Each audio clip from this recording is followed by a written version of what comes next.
हिंदू अपने देश में तीसरे दर्जे का नागरिक बनकर रह चुका है, थर्ड क्लास सिटीजन की जैसी हालत हो गई है हिंदुओं की इस देश में।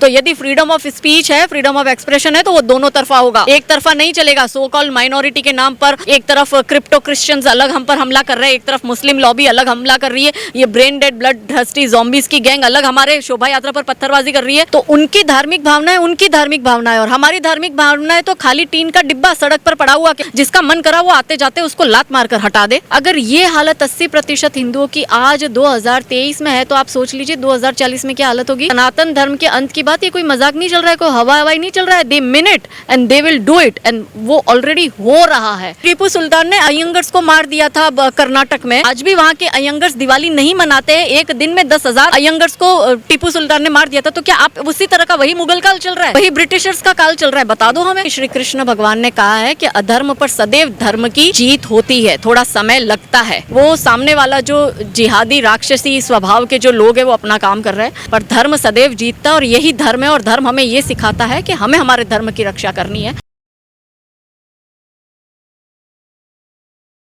नमस्कार, मैं आयुष शर्मा और आप देख रहे हैं ओ न्यूज़ हिंदी। उदयनिधि स्टैलिन के बाद लगातार भारतीय राजनीति में एक के बाद एक बयानबाजी का दौर शुरू हो चुका है और सनातन धर्म पर तरह तरह की टिप्पणियां की जा रही है। इस पूरे मुद्दे पर बात करने के लिए आज हमारे साथ बहन काजल हिंदुस्तानी जी मौजूद है, उनके साथ जुड़ते हैं। मैम, बहुत बहुत स्वागत है आपका ओ न्यूज़। नमस्ते। नमस्ते भाई, धन्यवाद। किस तरीके से देखते हैं आप इस पूरे मुद्दे को, जो लगातार अब बयानबाजी चल रही है सनातन धर्म के विरोध में? कभी बीमारी से कंपेयर कर दिया जाता है, तो कभी प्रकाश राज जैसे लोग आकर बोलते हैं कि इसका समूल नाश होना ज़रूरी है। देखिए क्या है ना, ये एक ट्रेंड बन चुका है इन लोगों के लिए। ये जो इंडी अलायंस है, इनमें मैं चांडाल चौगड़ी मानती हूँ। ये चांडाल चौगड़ी जो है वो है बॉलीवुड, कम्युनिस्ट, लेफ्ट मीडिया और भारत का विपक्ष।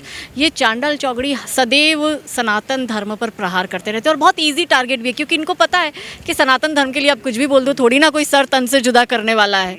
आप सनातन धर्म को गाली दे दो, आप डेंगू मलेरिया कह दो, या HIV एड्स से उसका कंपेयर कर लो।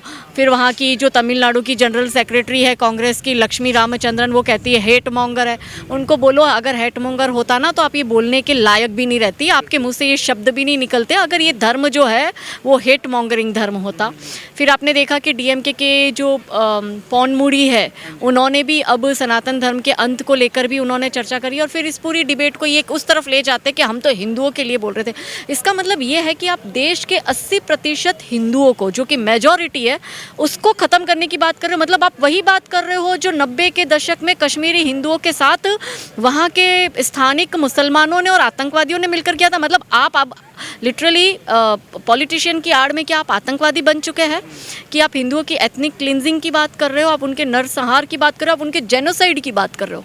देखिए होता क्या है ना कि हमारे जो हिंदू भाई बहन हैं बहुत भोले हैं, सरल है, शांत है, वो सर्वधर्म सद्भाव और समभाव में बिलीव करते हैं। हम किसी के सर तन से जुदा नहीं करते। अगर इसी जगह जैसे हम उदाहरण लें नुपुर शर्मा का, एक्शन के रिएक्शन में जवाब दिया था उसने तस्लीम रहमानी को। वो तस्लीम रहमानी आज भी आपको न्यूज़ चैनल की डिबेट में दिखता है, नुपुर शर्मा कहाँ दिख रही है? अगर ये हालत 80% हिंदुओं की आज 2023 में है, तो आप सोच लीजिए 2040 में क्या हालत होगी।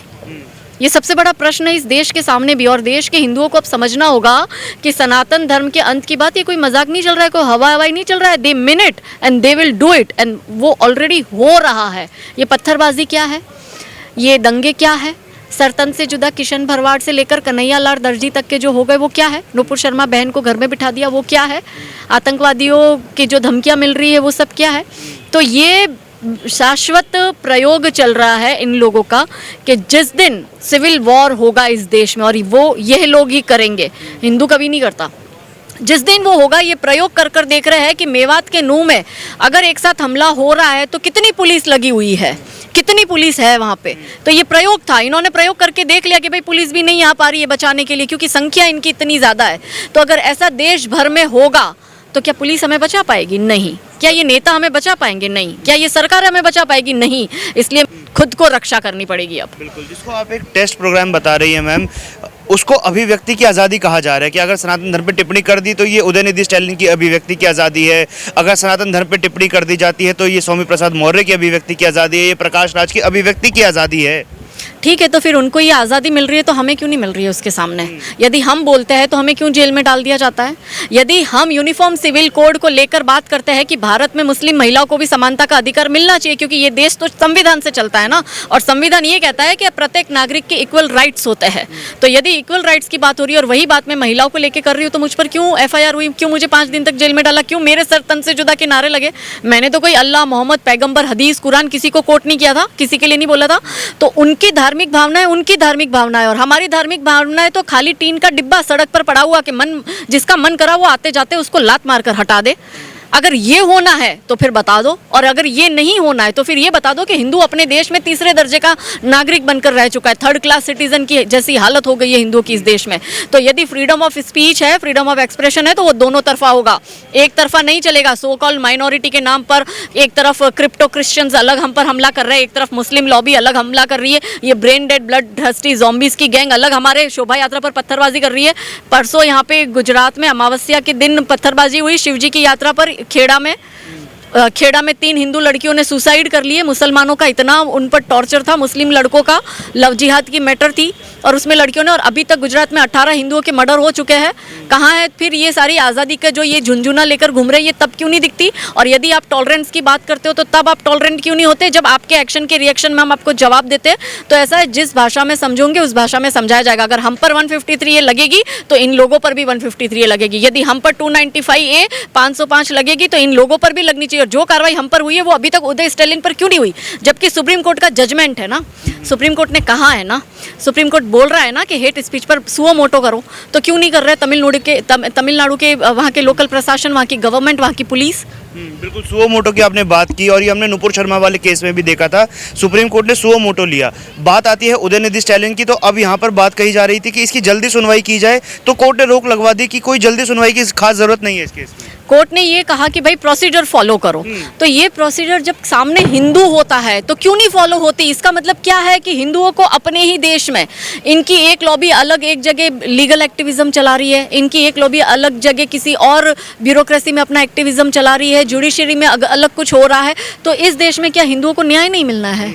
यदि संविधान से चल रहा है, यदि बाबा साहब के संविधान से ये देश चल रहा है, तो हिंदुओं को न्याय क्यों नहीं मिल रहा है? और यदि न्याय नहीं देना है हिंदुओं को तो बोल दो ना साफ साफ, ये गोल गोल क्यों घुमा रहे हैं? और अगर सामने ये वाला पक्ष है, जिहादियों का पक्ष है या ये मिशनरी वाला पक्ष है, तो फिर इन लोगों को इतनी लिवरेज और इतनी लिबर्टी क्यों मिल रही है? इतनी लिबर्टी कि आप सनातन धर्म के अंत की बात, मतलब आप एक brain dead blood thirsty zombies की गैंग को आप प्रोवोक कर रहे हो कि आप इनका अंत करो, हम आपका साथ देंगे, जैसे 90 के दशक में किया, जैसे डायरेक्ट एक्शन डे में किया, जैसे मोपला नरसंहार में किया, जो हिंदुओं का जेनोसाइड हुआ था। तो ये सब क्या है? जैसे कि टीपू सुल्तान ने अयंगर्स को मार दिया था कर्नाटक में, आज भी वहाँ के अयंगर्स दिवाली नहीं मनाते हैं। एक दिन में 10,000 अयंगर्स को टीपू सुल्तान ने मार दिया था। तो क्या आप उसी तरह का वही मुगल काल चल रहा है, वही ब्रिटिशर्स का काल चल रहा है? बता दो हमें, तो पता चले हमें कि हमें क्या करना है फिर। तो जो अब एक गठबंधन के साथ जिसमें उदयनिधि स्टैलिन जुड़े हुए थे, INDIA के नाम से, जो है, अगर हम कहें कि विरोध करना तो दूर, एक चुप्पी साध ली, कि ये चुप्पी मौन समर्थन है इस महागठबंधन की कि 2024 का जो चुनाव है वो सनातन पर हमला करते हुए लड़ा जाएगा? देखिए, सनातन पर तो हमला करने वालों ने बहुत कोशिशें भी कर ली और बहुत ट्राई करी, पर हमला चाहे ईसाइयों के रूप में ब्रिटिशर्स आए हो, चाहे मुसलमानों के रूप में मुग़ल आए हो इस देश में, और उसके बाद जो ये मार्क्सिस्ट मिशनरी ये और फिर जो चांडाल चौगड़ी, ये मिलकर बहुत प्रयत्न कर रहे हैं। लेकिन ऐसा है कि श्री कृष्ण भगवान ने कहा है कि अधर्म पर सदैव धर्म की जीत होती है, थोड़ा समय लगता है पर धर्म सदैव जीतता है, और यही धर्म है। और धर्म हमें ये सिखाता है कि हमें हमारे धर्म की रक्षा करनी है।